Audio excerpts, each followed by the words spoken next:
6290 system നിങ്ങളുടെ phone ഉപയോഗിച്ചിട്ട് ചെയ്തതാണ്. ഇത് വ്യാപാര ആപ്പാണ്. ഇതിൽ തന്നെ എല്ലാ ഓപ്ഷൻസും അവൈലബിൾ ആണ്. നമുക്ക് ബാലൻസ് ഷീറ്റ് ആയാലും ബാങ്ക്, ഡേ ബുക്ക്, റിപ്പോർട്ട്സുകൾ, profit and loss, balance sheet, അങ്ങനെ തുടങ്ങിയ എല്ലാം ഇതിൽ അവൈലബിൾ ആണ്. ഫുൾ ഓപ്ഷൻസ് ആണ്.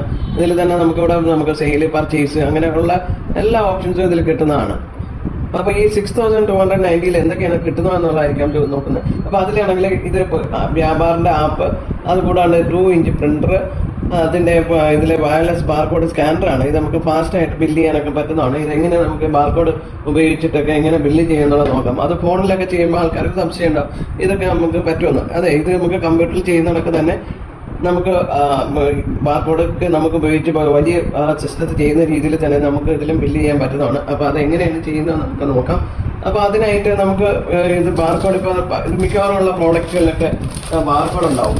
ഇപ്പോൾ നമുക്ക് കാണാതെ കണക്ക് ബാർകോഡ് പ്രോഡക്റ്റുകളിലൊക്കെ ബാർകോഡ് ഇങ്ങനെ വരുന്നതാണ്. അപ്പോൾ ഇത് വെച്ചിട്ട് നമുക്ക് ഇത് ഒരു പ്രാവശ്യം സ്കാൻ ചെയ്ത് സിസ്റ്റത്തിൽ ഇട്ടാൽ പിന്നെ എപ്പോഴും നമ്മൾ ഈ പേര് ടൈപ്പ് ചെയ്യാനോ കോഡ് ടൈപ്പ് ചെയ്യാനോ നിൽക്കേണ്ട. ജസ്റ്റ് ബാർകോഡ് വെച്ചിട്ട് സ്കാൻ ചെയ്തിട്ട് നമുക്ക് ചെയ്യാം. ഇതിപ്പോൾ ഇത് എങ്ങനെയാണ് നമുക്കിത് ഈ ഐറ്റം ഇതുമായിട്ട് ലിങ്ക് ചെയ്യാന്നുള്ളതെന്ന് നമുക്ക് നോക്കാം. ഇതിൽ ലിങ്ക് ചെയ്യിക്കാനാണ്. ഇപ്പോൾ ഓൾറെഡി നമ്മൾ ഇതിൻ്റെ പേരിവിടെ കൊടുത്തിട്ടുണ്ട്. പിന്നെ ഇത് ലിങ്ക് ചെയ്യിക്കാനായിട്ട് നമുക്ക് ഇത് ഇവിടെ എഡിറ്റ് എന്ന് പറഞ്ഞ ഓപ്ഷൻ ഉണ്ട്. ഇതിൽ പോയിട്ട് നമുക്കിത് ജസ്റ്റ് ഒന്ന് സ്കാൻ ചെയ്താൽ തന്നെ നമുക്ക് ആ കോഡ് ഇവിടെ കിട്ടും. അപ്പോൾ ഇത് നമ്മൾ ടൈപ്പ് ചെയ്യുന്ന കാര്യമൊന്നുമില്ല. എന്നിട്ട് നമ്മൾ സേവ് ചെയ്ത് കൊടുത്താൽ മതി. ഇത് കണക്ക് എല്ലാ പ്രോഡക്റ്റും നിങ്ങൾക്ക് ഇങ്ങനെ ബാർകോഡുള്ള എല്ലാ പ്രോഡക്റ്റും ഇത് കണക്ക് തന്നെ ചെയ്യാൻ പറ്റുന്നതാണ്. ഇതെങ്ങനെ നമുക്ക് ബില്ല് ചെയ്യുന്നത് നോക്കാം. ഇപ്പം അതിനായിട്ട് നമുക്കിപ്പോൾ ആഡ് സെയിൽ എന്ന് പറഞ്ഞിട്ടുള്ള ഓപ്ഷൻ ഉണ്ട്. അതിൽ പോയിട്ട് നമുക്ക് കസ്റ്റമർ വേണമെങ്കിൽ നമുക്കിപ്പോൾ ക്രെഡിറ്റ് ആണോ ക്യാഷ് ആണോ എന്ന് ചോദിക്കും. നമ്മളിപ്പോൾ ക്യാഷ് സെയിലാണെങ്കിൽ കസ്റ്റമർ കൊടുക്കണം. അതല്ല നമുക്കിപ്പോൾ കസ്റ്റമർ ഉണ്ടെങ്കിൽ നമ്മൾ കസ്റ്റമർ സെലക്ട് ചെയ്തെടുക്കാം.